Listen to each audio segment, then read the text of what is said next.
I started doing workshops and doing groups where I'm getting up in front of others, like outside of the gym setting, and talking about resilience and perseverance and goal setting and vision and taking action.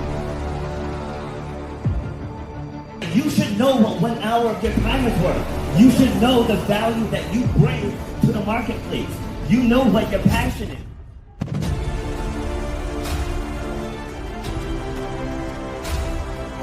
Starts with clarity of vision. If you don't have the clarity of vision, whatever next thing you get, you're not going to see it through because you don't have the clarity of vision. So the point of my pain was being told you will never run or jump again. And all that stuff, I was like, you know what? Like, I want to be able to take this even bigger. If you know why you do what you do, you have to know how to charge for what you do. That's how you're going to change your life, and that's how you're going to leave a legacy for your children and your family. You got to know your worth.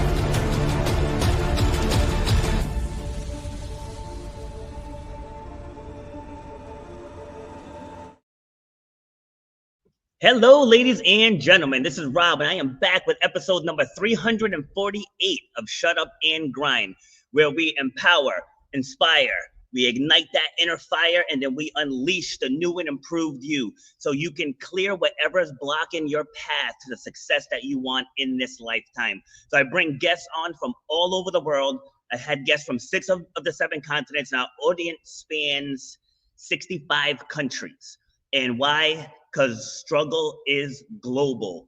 But you know what else is global? The comeback, right? So this show is about people who have overcome things. They've been through things. They've been through trauma. They've been to war. They had PTSD. They've been through divorce. They've been through abuse. You can get to the other side of all of those things when you, unfortunately, you do have to revisit the what happened, but that's where people get stuck, is they get stuck on the what happened and not the fact that it didn't break you. Like you heard in the intro where I was told by a physician, someone who went to school for a very long time, that I was never going to run or jump again. But that person cannot tell me how I'm going to heal. And whatever you went through in your life, you don't have to stay in that place. You can get to the other side. And I know some things are harder to overcome than others, but they can all be overcome. And I started this show to share the things that I have gone through. And now it's even better because I get to bring guests on where they can share what they went through. Okay, so you are not alone. You can do it. All you have to do is just get started, right? So today we're going to be talking about, I fumbled the ball on this one. See, and this is the downside of doing a live stream because I can't go back and edit this out. So I'm just going to do some idle talk now while I get the thumbnail up here on the screen. All right. So today we're going to be talking about finding your authentic voice with Dr. Leslie Gordon. So she works with people who want to align their way of speaking with their professional or life goals, but without losing their authenticity in the process. And you guys know I talk about authenticity constantly, whether it's on social media, whether it's as a track and field coach, whether it's being a parent, no matter what it is, authenticity is key. And that's why I show up wearing a tank top, because I'm an athlete and I'm a fitness coach. So this is me, right? If I showed up here in a 3-piece suit, people would be like, what the hell is he wearing, right? Because that's not me. So we're going to talk about authenticity. So let's bring, Dr. Leslie's cracking up backstage. So let's bring her onto the show. How we doing? I'm great. I'm so good, Rob. Glad to be here. And I should have shown up in my workout gear. Had I known that was totally okay, I would have done that. Absolutely. Yes. Like I tell people, if you want me on your platform, you're getting me as me. And like that's how it is. Like if you require me to dress up, that's not the show for me. Beautiful. All right. So where are you joining me from? I'm coming from Athens, Georgia, which is northeast Georgia. I'm about an hour from Atlanta. Okay. Athens, Georgia. Believe it or not, I know where that is. Oh, awesome. Great college town. Great vibes here. A lot of creativity. We might talk about creativity sometime today. That's one of my core beliefs. Okay. Love it. Love it. So speaking of those core beliefs, how would you describe yourself? In my essence, I would describe myself as innately and deeply curious, an a thinker, sometimes to a fault. Okay. And enamored with sound, the sounds of human language and speech. Those are the three that drive me. And we could talk about fitness, but because I have had a good chunk of my life dedicated to the fitness world, to coaching that on the side, but I don't think that's why you had me here. We'll plan a second episode. I love it. Well, 5 minutes into this episode. That's right. Good coaching is good coaching wherever it is. I could talk about that too, but we'll stick to what we planned for today. That is very true. See, and I always say overthinking is never to a fault. Because there's someone like me, I'm a reactor. I just do. I just like, all right, what needs to be done? And sometimes the thinkers in my life are like, hey, settle down.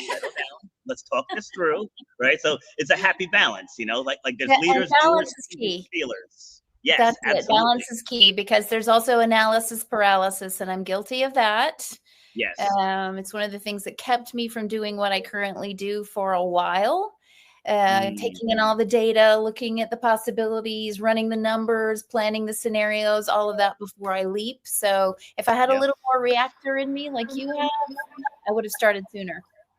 Yeah, see, and that's the beauty of human beings. It's like we're meant to work together. That's right. So like your strength is a weakness of mine, and vice versa. It's like we're meant to work together. Like we're not meant to tackle life on our own. No. And so many people think that's such like an empowering trait. I'm like, well, why? Like you're gonna work 5 times harder than you need to. Like if you get a good team of people around you, you can conquer the task in much faster time. But you just want the title of saying, I did it all myself. And it's like, well, that was foolish. Like you should have got help. That's rooted in pride, I believe. And I've walked that path as well. Absolutely. All right. So let's dive into your backstory. How would you describe your upbringing? Nothing remarkable, actually, other than the curiosity. I come from a good, solid family background. I'm the first of 2 kids. I believe in birth order. I've seen it play out in my sibling story and a lot of people I know. I was the doer. I was the responsible one. I wanted to tread the path that was laid out in front of me and please everyone. My younger brother, by a couple of years, was doing whatever the heck he wanted, regardless of consequences. And I still to this day admire that a little bit. He still lives that way. And, his results are fabulous as a result of it. But we grew up, we moved some, we're native to the state of Georgia, but as an early part of life, we moved with my father's job. That's actually a big part of my story. And I would say that's where the seed was sown for me to do what I do. And the reason I am who I am. We moved with his work out to Texas, and we were in a city right on the border with Mexico. And that experience of being in a new place, new culture, new people, there was a term used for the people of that area. There were a lot of snowbirds, people who would come down for the warmer climate part of the year, or who would move there permanently for job opportunities like my father had done.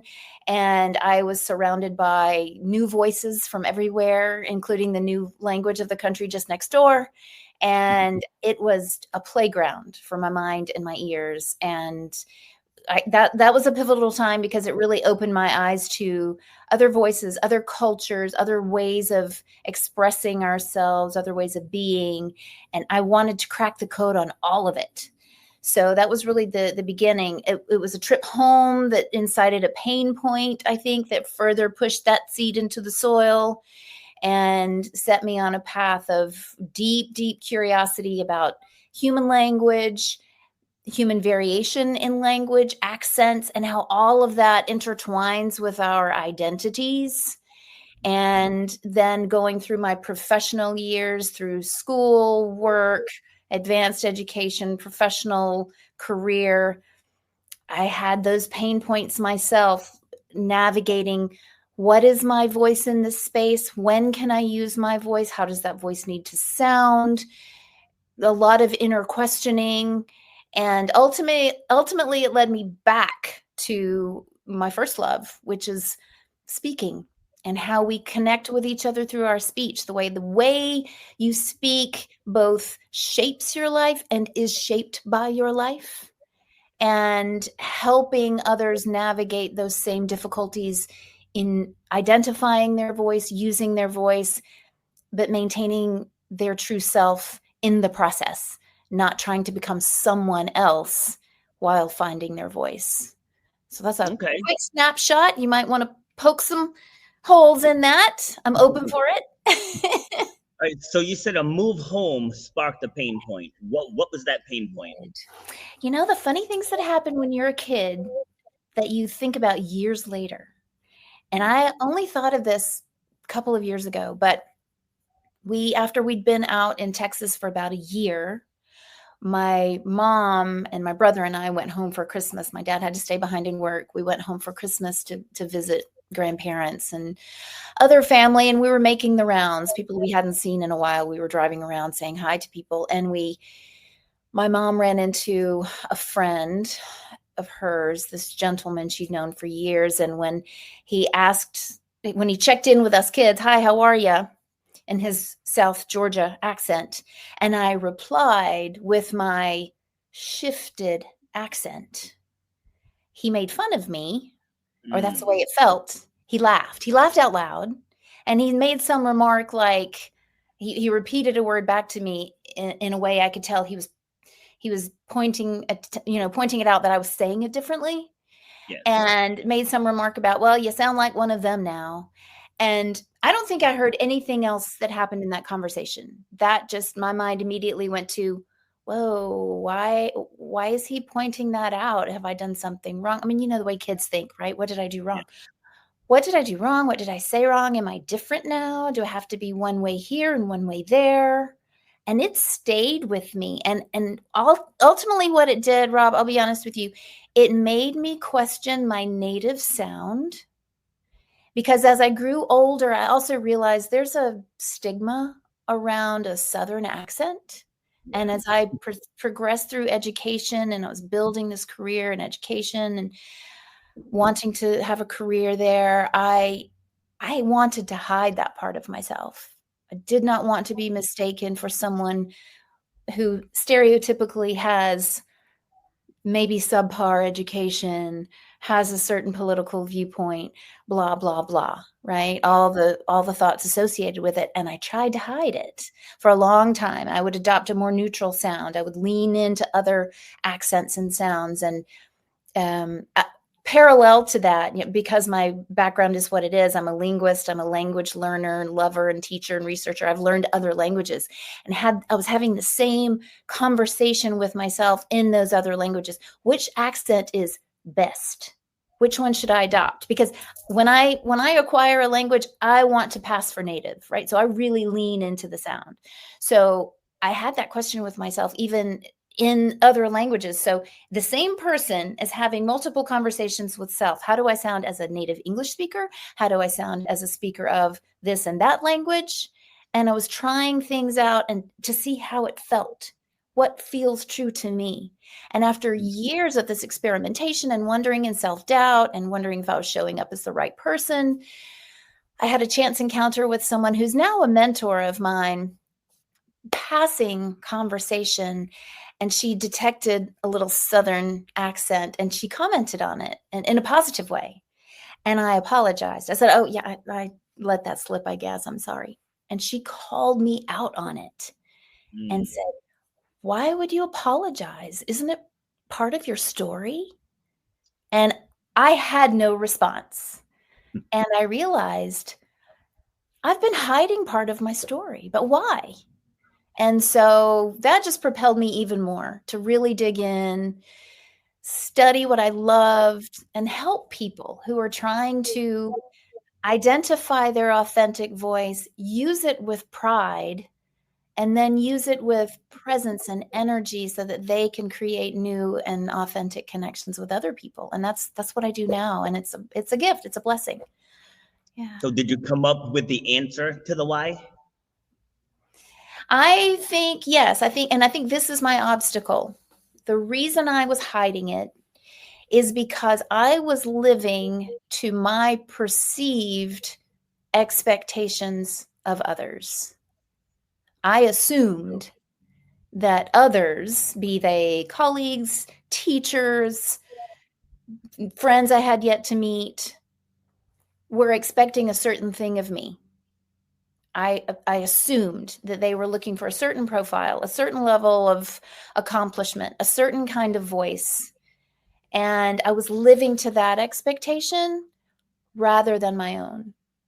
And when I went through that muddy discovery not that long ago, it was transformative because we all have our own story. We all have the power to tell that story how we wish, and we have the power to define our own expectations of self, and that's what matters. And Expectations of self. There yes, it is. If there it nothing is. else, if people watching, if you get nothing else out of this episode, take that away. Expectations of self. So I coach track and field. I was working with one of my high jumpers yesterday, and Mm. he's one of the better jumpers in the state, but he doesn't believe it. Right. So I told him, like, you've been doing personal training with me for a year and a half now. Like, he's not even on my track team. He's on a different team, but I just do personal training with him. And so I said to him last night, I was like, are you one of the best jumpers in the state? And he hesitated. I was like, why? Like, why did you hesitate? Like, that should have been an unequivocal yes, I am. I was like, you have to believe it inside. Like, you are not going to be a champion if you don't believe you're champion material. And it's That's like it. that with everything in life. Because I went through it myself. Growing up, I had a bad stutter, like bad. Oh, I'd be in class praying that the teacher did not call on me. yes. It was that bad. And I wrote a book, Shut Up and Grind, right, with the same name. Mhm. And in the first chapter, I speak about that. We had a poem speaking contest coming up. And I was petrified. I was petrified to death. I did not want to get up on stage in front of the entire school and end up stuttering because people made fun of me as it was. I'm the youngest of 7 siblings, speaking to your sibling dynamic from earlier. So my siblings were constantly making fun of me. And I did not want to get on that stage. But I think it was because I memorized the poem. I got up there and I nailed it. You know, so going back to the expectations of yourself, is like I went up there just planning on falling in front, like falling and everybody laughing at me. Like that's what I was preparing for. And it never happened. And that happens so much in life where people fear things that never happened to them. Right? It doesn't make any sense to me. Yeah, this comes up often in my work when I'm either working with individuals or working with groups. Some version of that will come up, the fear of failure. And when we dig down in it and ask the right questions and make space for discussion, it's an old narrative. It comes from some other place. Something happened at some point, maybe you don't even remember. And your physical response to that moment gets stuck in your being. And out of desire for survival, your body retains it and tells you, don't worry, I got you. I'm not going to let you fall again. I'm going to keep you safe. Let's stay safe. Don't risk it. Stay safe. And when we unpack it, we realize that whatever that thing was, one, if it can be remembered at all, is gone. It's a long time ago. It's an old story. Two, that you, the individual, has the power to change that narrative.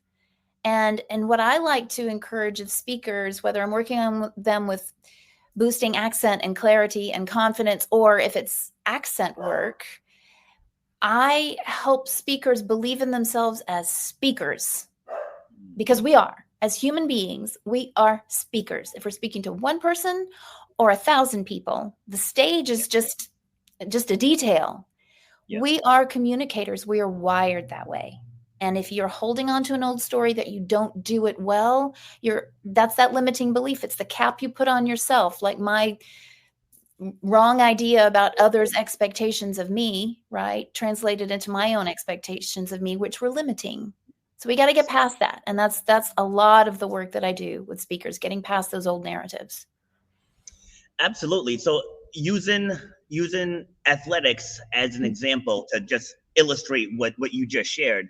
Yeah. Like when I was going when I was competing in track and field, like as a freshman, I was 5'4", 88 pounds, right? So I was definitely not the athletic prototype. And my brothers were both over 6 foot, muscular. My sister was 5'9". You know, she was in great shape, and like, why am I so small? Right? But I still had big dreams. I remember asking my track coach for the record book, and he looked at me like I had 5 heads. He's like, "Why do you want the record book?" Right? Told me I didn't have what it took to be a high jumper. Told me I should go try hurdling, right? Wow. And so that was where, like, the first time where I learned to play the long game. And I was like, all right, I'm just gonna study the event. I'm gonna read up on what I can. This is back in the day where I had to get on my bike and ride my bike to the library to get info. You know, but we didn't have Google back then. Right? That's right. I know those days. I remember. Yeah. You know, and so I had to put that work in. And then I found when I was a junior, I was still looking at the seniors. It's like once I stopped focusing on the competition, and you have to go from being the hunter to the hunted. And once I adopted that mentality, I nearly became unbeatable. Because like I stepped out there saying, they got to beat me. Like I don't have to beat them. And most people wake up, their alarm goes off in the day, and they're trying to survive the day instead of crushing the day. Yeah, it's creating a space. Yes, you got to wake up with an attitude. It's like my alarm clock is a video of me reminding me what my goals are. That's what I wake up to every morning at 4:30 in the morning. It's like, it's like, get out of bed. People depend on you. You got goals. You got dreams. No snooze. Let's go. I love it. I'm going to try that tomorrow. Well, you know, the idea of looking to the others, looking to your competition, I think that's also a stumbling block for a lot of people that I work with, because they have ideals that they look to. They say, I'm not a good speaker like so-and-so. There's someone in their environment, and they'll always cite someone. It's a boss, it's a colleague, it's a whatever. Sometimes it's my daughter, my adult daughter was a very good speaker, and she always tried to encourage me to do more. There's always someone, and it's good to have models. It's good to have role models. And in fact, sometimes I'll ask clients, bring me a role model. Who do you think is good? And then we talk about why. We pull out those characteristics. Well, what is this person doing? So that we can find them in the person who's doing the work. But at some point, you have to let those models go and know that you're not trying to live up to that standard. You're not trying to be an imitation of someone else. That to communicate well, it's about pulling out the best of you and putting it out there so that someone can energetically receive it. And then they're leaning into you. Like you're saying, they're hunting you. My clients and others that I've worked with, friends, whoever that know my methodology, know that it becomes about being the one that people want to hear, right? Yes. And that's transformation. And what people have to realize too, there's 9 billion people on the planet, right? You only need a couple hundred to really be successful. It's like you don't need 10 million followers and all this other stuff. You get a couple hundred people that believe in your message. That's all it takes. Like everybody tries to be everything to everyone. And in the beginning, I did that myself, trying to be everything to everyone in fitness. And I finally got a business coach, and he's like, look at your clientele. He's like, who is coming into your classes the most? And it was moms, pretty much, right? It was moms. So he's like, tailor all of your marketing to moms.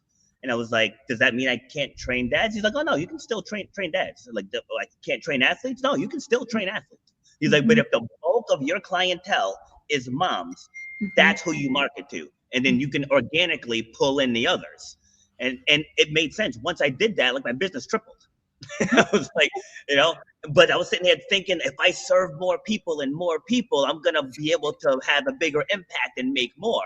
Right. But he's like, no, you actually keep yourself in the sea with everyone else. Because by focusing on moms, like if someone just had a baby and she's looking to bounce back, and you go through and you see so-and-so's fitness, and then you see one that's catered to moms, that you're going to stand out in that person's eyes. So trying to be everything to everyone is not the way to go. No, it's not the way to go. And it's a quick route to exhaustion and burnout. And, the first days of my business when I finally decided to leave the academic environment, which that took a while to decide, yes, I can do this other thing full time. But when I finally decided to, I went through that as well. I'm just going to serve everybody that comes along that asks for help. But what happens, and I think this speaks to authenticity, is when you put the right thing out there, when you speak to a specific need, your people find you and you find your people. Again, it goes back to energy and attraction. And yes, it can be some experimentation. And I'm by no means a business coach, but just in my own experience, there is a type that will emerge. And for me, my super specific type is a professional, accomplished speaker with a clarity or accent issue. And they tend to be of a certain age range. I'd say 35 to 55. They're mid to senior in their field, and they have put off this work.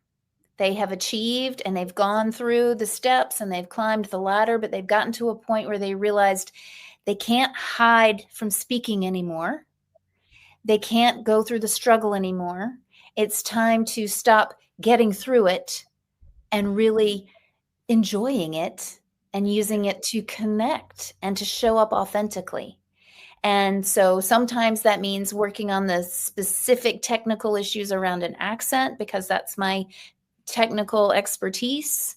But sometimes it's those larger, more global concerns that a lot of people now, especially post-pandemic, are suffering, which is showing up in full confidence, being yourself, enjoying the moment. And it's a physical experience when you finally get there. It's, oh gosh, I love to see someone who just suddenly you see them almost tingling because they're open and they're speaking and they're connecting, and they look at you almost in fear of that discovery and say, well, that was easier than I think. And wow, I feel different. And that's what it's supposed to be. That's human communication, and that's what it's supposed to be. Yes. Absolutely. Like when people tell me that they have a fear of public speaking, right? Like that's what my book is about: overcoming self-doubt and the fear of public speaking. Is first thing I say, like, what's your favorite movie?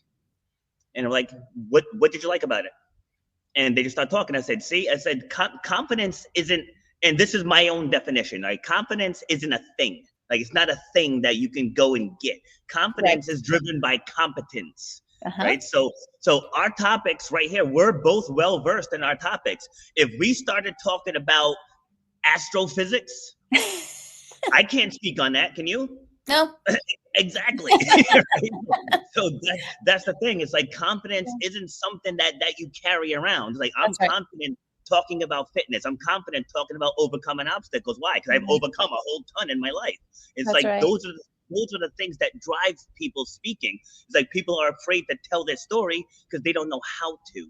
That's it. Like I said, yes, like I said in my intro, that can be learned, right? And fitness is a great example. And you know, like I said, I've been a coach in the CrossFit space, which was such a good experience for me I still draw from some of that as well as from classroom teaching. It's like I just keep building types of teaching and coaching, but the act of coaching someone physically, you have to be with them with your eyes, with your ears, with your whole person, ready to adjust, receive, help, coddle, whatever it is, so that they can begin to believe in themselves and see themselves doing the thing. And once they see themselves doing the thing and feel the effects of it, then it becomes a different experience. Like I was saying earlier about the clients who feel the physical benefits, there's such a nice parallel there, coaching someone physically and coaching someone through speaking, because, well, both of them actually are physical activities, but also it's bringing that inner power to the surface,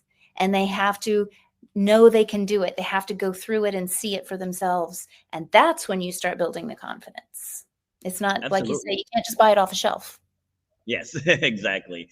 So I volunteered for a nonprofit a couple of years ago called Social Enterprise Greenhouse, where they help low income people take an idea and turn it into a business. It's like a 12-week accelerator program. Yes. So where I came in is at the end of the program, they get to pitch whatever business they created to potential investors. So my job was to help them write their pitch and practice their pitch, because a lot of them, they have that fear of public speaking. So this one woman that I worked with, we spent, I want to say, 8 weeks together, and she petrified of speaking on camera, and she was definitely not good at it, right? Just constantly just stumbling, like you could tell she's like sweating. Like you could tell the fear was real. So we fast forward to the pitch night, and when I tell you, she brought tears to my eyes. It's like she absolutely nailed that pitch. She was upright. She was glowing. I think she stumbled once. That was it. But other than that, the delivery was there. The tonality was there. And as a coach, like, those are the moments that you live for. It's just watching them get it.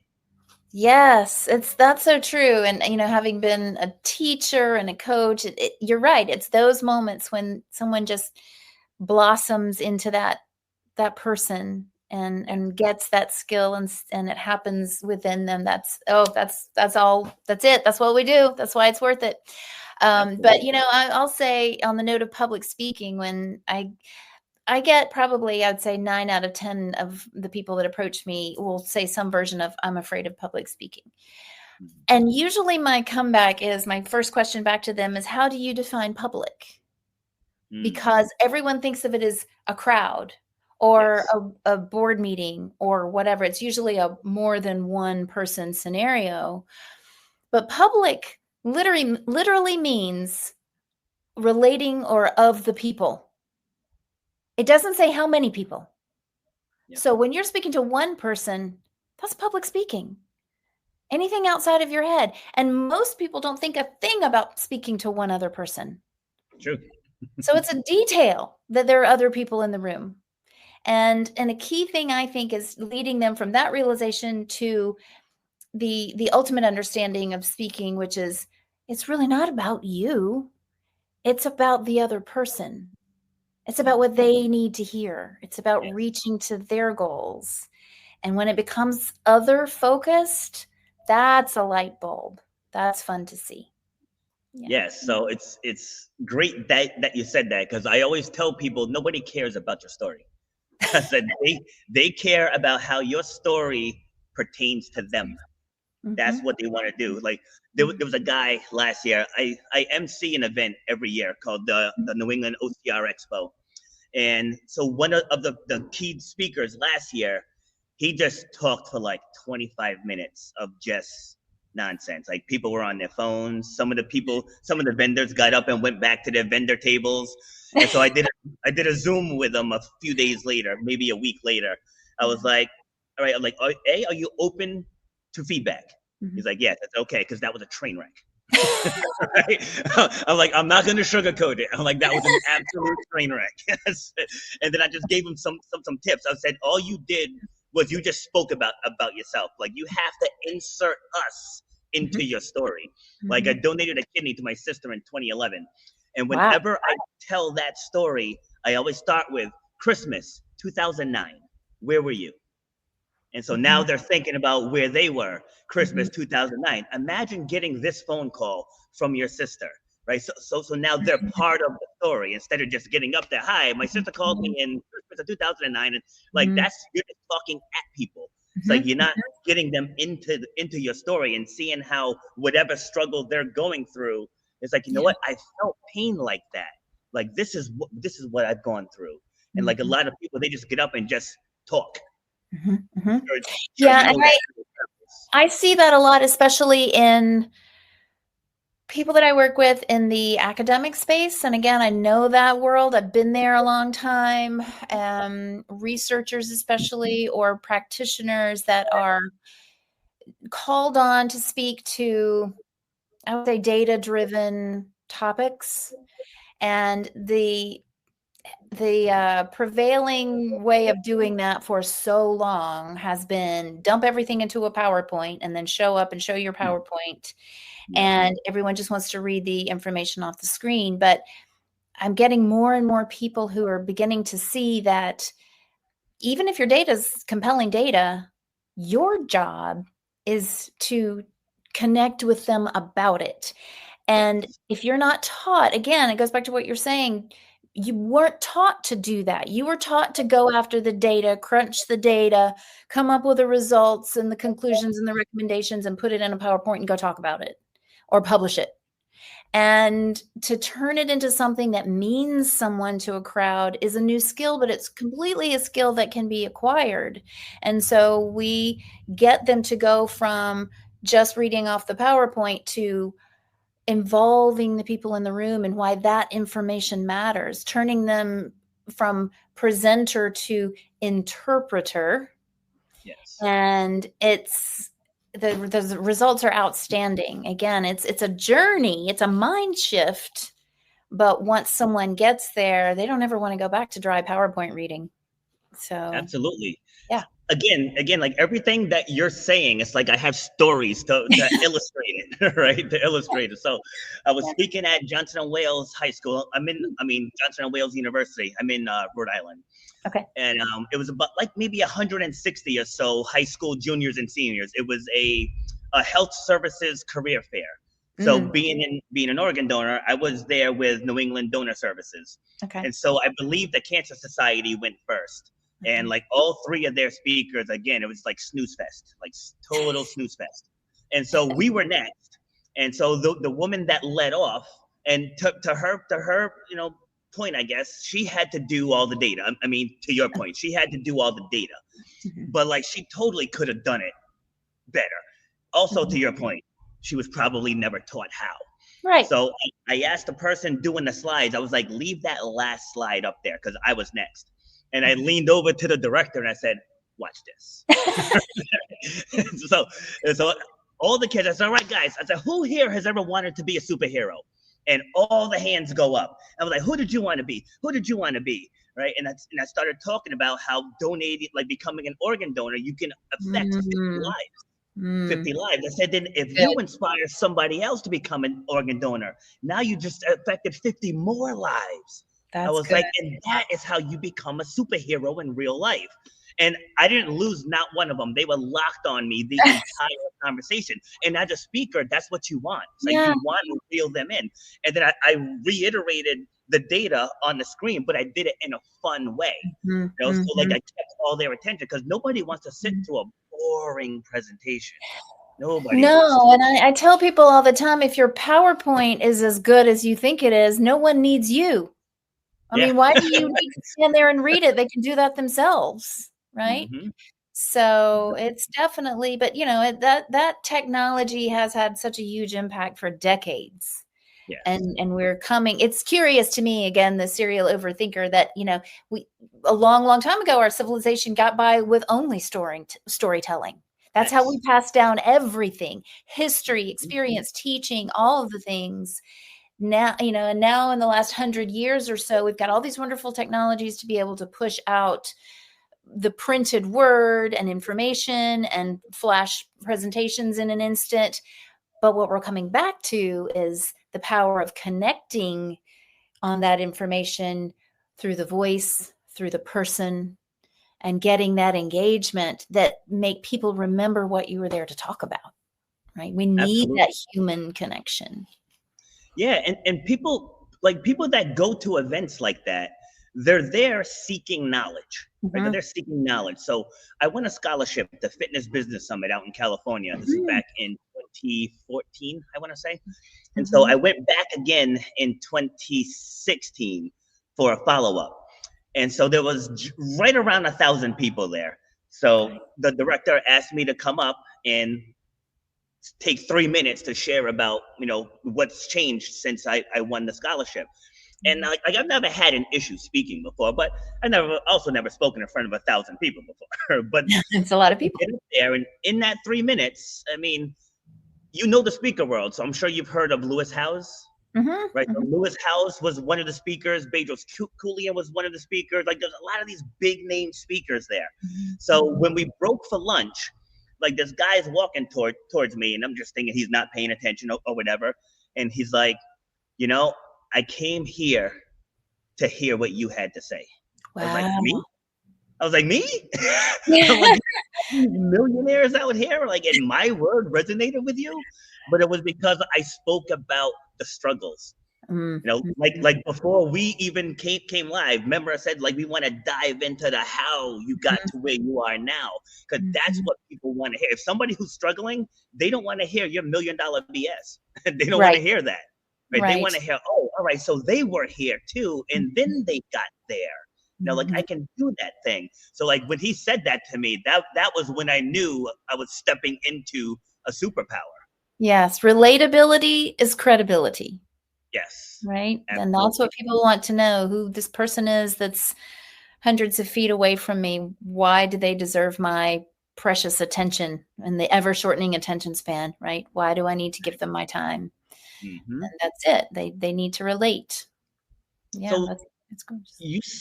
You said a bit ago, see, and this is why I write stuff down, so it's easy to circle back to.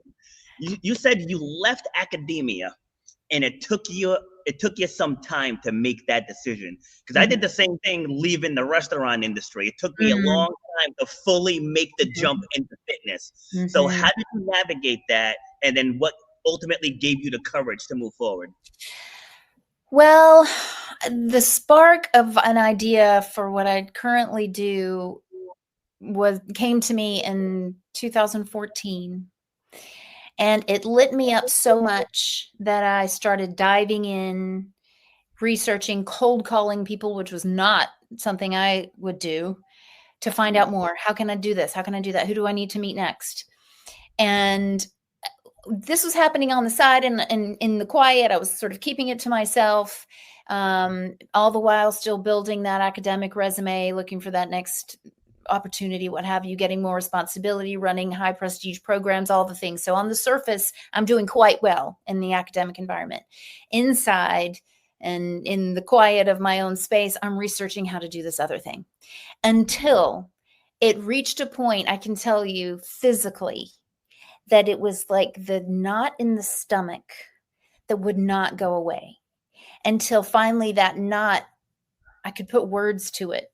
And the words were, it hurts me more to not do that thing than to stop doing this thing, right? The decision to do the other was easier than the decision to stay.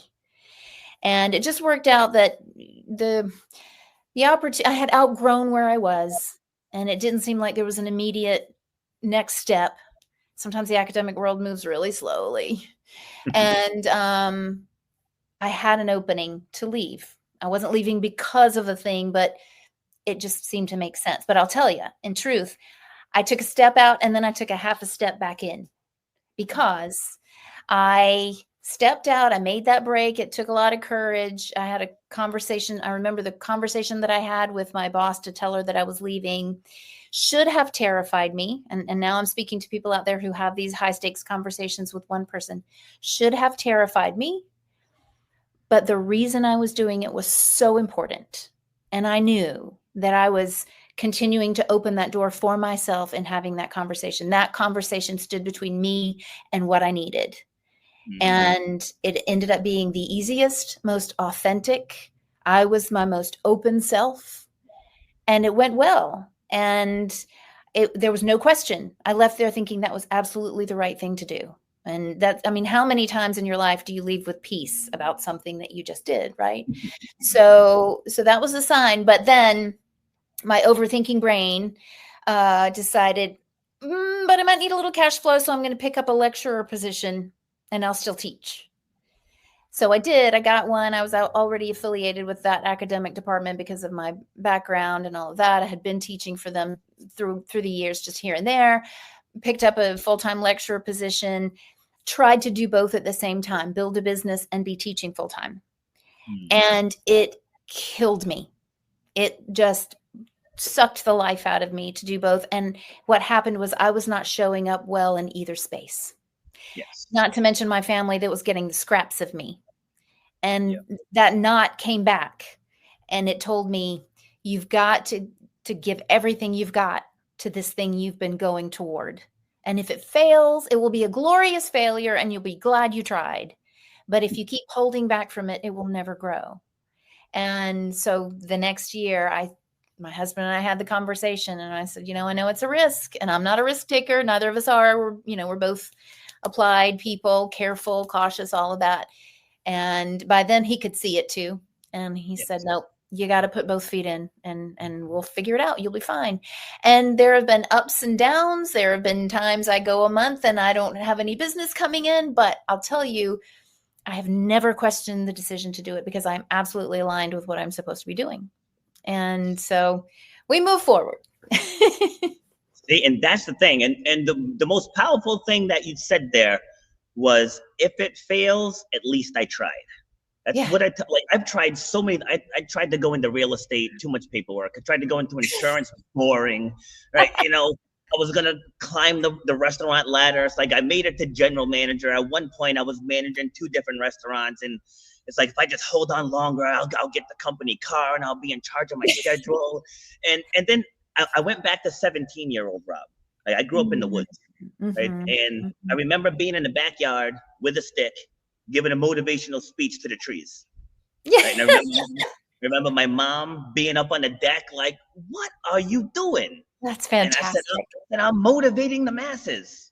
That's fantastic. It's like that's. Yeah. I knew what I wanted to do, and when you said the knot in the stomach, like I had that too. Like towards the end, because now I'm a father, I have young kids. The restaurant schedule is brutal. Plus, I had an hour commute to and from. That's hard. So like working 10 to 12 hours and then adding 2 hours of drive time too. It's like I was missing everything. I was missing the tooth pop through. I was missing the first steps. I was missing the first transition to solid food. Like I was missing all of that stuff.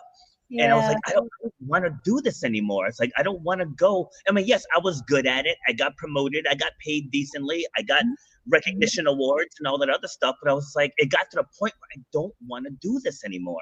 So I started training. I started fitness. Really, it was for me. For you. I was bringing the stress home with me. And that's not good. I don't see these people all day. And now I'm coming home with an attitude. Right. So I would come home and then I would go out into the garage and I would work out for 30, 45 minutes, release it that way. And then the more equipment I accumulated, I was like, you know what? Maybe I'll throw an ad up on Craigslist, dating myself again, throw up an ad on Craigslist and I'll just start training some people, get some vacation money, and then it just started blossoming. And next thing you know, I'm looking at what I'm making out of my garage in 12 hours a month versus what I'm making 60 hours a week. Yeah. Right? 12 hours, 240 hours. And then but it was tough to still make the leap. Getting that paycheck every Friday, getting the vacation time. Right. That's so hard to leave. Yes. So the universe intervened and I got fired from my management job. Out of nowhere, completely blindsided. Blind. And we came off like the best week ever too. Sales were up, payroll was low, food cost was low, the place was clean. We passed the health inspection. I'm like, who does all that and then loses their job? Right? Like, who does that? And I was like, I guess I'm meant to pursue fitness. Yeah, like my now ex was pregnant with our twins then too, 7 months pregnant with twins when I left her. But that's I was scary. Like, you know what? But I was like, you know what though? It's like I hated that anyway. You hated my schedule. I like training people. I was like, why don't we just pursue this? And she's like, you don't have a degree. I was like, so? I was like, I'm good at it. People are coming to train in my garage. I'm like, we're on to something here. And I just followed the vision. Like, that's why I talk about vision all the time. It's like, I just saw what I wanted it to look like, learned what I had to learn to become who I needed to be. And that's it too, that, when I said earlier, there've been ups and downs. I worked twice as much as I did when I had an 8 to 5 university job, even though I had multiple roles and sometimes had to work weekends and whatever. I work more. It stretches me more to do what I do, but because it's mine and I believe in it, and because the results to the people I help are so profound, it's work. And there are times it doesn't feel like work. And I have to catch myself. Oh my gosh, I haven't gotten up in 8 hours because I've been so lost in this content I'm creating or planning this workshop or whatever. because you believe in it. And there will be times, I hope, that I'm not working the hours that I am, because I'm building new avenues as the business grows. I'm building new delivery mechanisms. And so every now and then you go through another growth spurt, right? And it requires more of you. But the output and the value that it brings to the people that you serve is so important that it's worth it. It's worth it. Absolutely. And I always tell people too, like, whatever you focus on, that's what's going to come to fruition. Yeah. Like I tell people, if you focus on struggles, you're going to struggle. Like if you're an investor, yes, there is a chance you can lose it all, but there's also a chance you can find exit. You know, so it's like in anything that you do, like I tell people, there's stuff that work and there's stuff that didn't work. It's like I don't ever use the term failure. It's like, all right, I want, and that just didn't work, so let's try a different avenue. Like when I started this podcast, it was all about fitness at first, and then I started realizing, like once I started interviewing people, I started realizing the principles that it takes for somebody to lose 20 pounds. It's the same steps pretty much that people have to take to overcome challenges. Right? It's like, right? You have to have a starting point. You got to assess your inner circle. You have to cast a vision. You have to set a clear action plan. Right? You got to persevere. And then if you have to readjust the plan, you readjust the plan, and then you continue persevering. Right. So that doesn't matter if it's trauma, if it's like if you're rehabbing from an injury, if you're going through a divorce or a breakup, like all of those steps, like you have to take all those steps. So I switched it from shut up and exercise to shut up and grind. And people always question the shut up. Like, I was actually a guest on someone else's show, and he said, "So, Robert, why are you telling people to shut up?" I said, "Oh, no. I'm not telling people to shut up. If you want to get through something, you have to shut up those little voices in your head telling you that you can't do it, that you're not good enough, you're not smart enough. Yeah, you got to silence those voices and then just get to work." It's so interesting. I was reflecting on your title before we came on, and I was thinking that it's actually very appropriate for the before phase of people that I work with, who sit in silence, they shut up, and they grind through the act of communicating because they don't know a better way to do it. But now I'm thinking that the process also involves shut up and grind, because you have to shut up that negative voice in your head that tells you that you can't, that you don't have a voice worth sharing. And you might have to grind through some moments of stretching where you grow new physical, mental, emotional skills to get to that place. So I don't know, I might be stealing your title, Rob. At least borrowing it. Give you full credit. Free. That's awesome. Oh man. Yeah, so time flies. Yes. So Lord have mercy. Yeah, all right. So tell us a bit how people can find you, about benefits of working with you and all that good stuff. Yeah, so it's pretty easy. Leslie Gordon Speech, or Leslie Gordon will take you to me, to my website, to my social channels, Instagram, LinkedIn, Facebook. And I post nearly every day. I try to give value add information, tips, strategies, different ways of thinking of things. So there's a lot you can gain just by following me. Working with me could be private coaching, but again, I also do group coaching on site with teams, workshop style things, very active, very experimental. You can leave the room with new tricks to try right away. Also online courses coming soon. I have one that I've taken down because I saw some things I needed to add. So coming soon, there will be some others. So if you're on my email list, which you can get to from my website, you'll be the first to know about the new offerings, which I'm hoping to release this summer. So lots of ways to interact with me. And the benefits would be really finally being able to free that voice and move past the blockages that have kept you quiet, whether that's lack of confidence or lack of clarity around your message, or those specific speech issues that might be due to the multiple voices that you have as a either regionally accented speaker or internationally accented speaker. So that's a different frontier, but one that is very close to my heart as well. I can tell because you were glowing as you were saying it. Thank you. I'd love to hear that. I'd love to hear that. You can always tell when people are into their fulfillment, because you can literally see it. And that, you know what, that was also what pushed me finally to leave my old gig because in the space of a week, 3 different people, when I told them what I was thinking about doing, said the same thing. Your whole personality changed when you were talking about that. So Yep. there is an alignment. There is a natural voice that comes out. You just have to learn to find it and let it out. Yeah. Absolutely. See, and so for the people who watch this show regularly, you guys know I say this all the time. I don't vet the guests before we come on. So I learn in real time what's going on. Like, so when you talk about raw and organic, each episode is raw and organic. I'll do like a very quick glance of the bio, and that's about it. And we have so many parallels, parallels in our lives, right? And it's not something that I looked at ahead of time. So, let me make sure I add this into the episode, right? It's like they just naturally unfolded.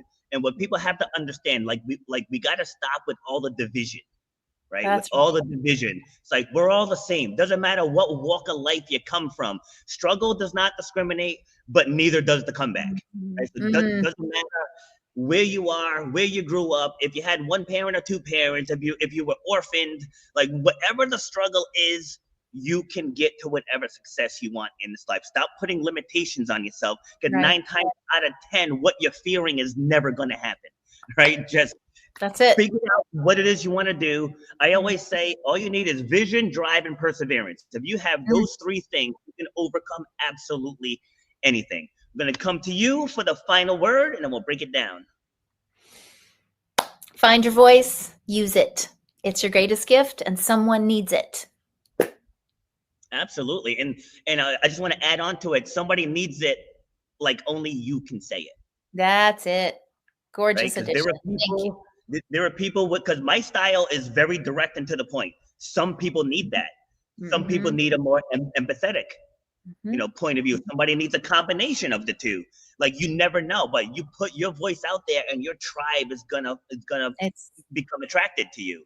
That's it. Absolutely. So thank you very much for taking the time. Pleasure. Yes, you have earned a second episode. So I will definitely have you back on. Yay, can't wait.